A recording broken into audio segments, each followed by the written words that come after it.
The beginner method is the only method I know for solving a Rubik's Cube. Um, and I want to see if I can solve it uh, or how fast I can solve it in front of a camera. So, ready? Um, I'll put a timer somewhere on the screen, or maybe you guys can um, just keep note. And we have now just started off.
Oh, we're pretty close.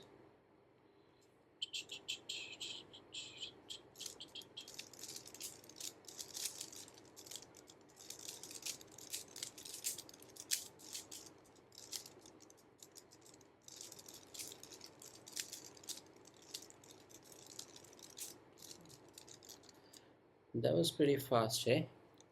I think so. For a beginner, I think it's pretty good. I think it's probably like a little more than 3 minutes in front of the camera.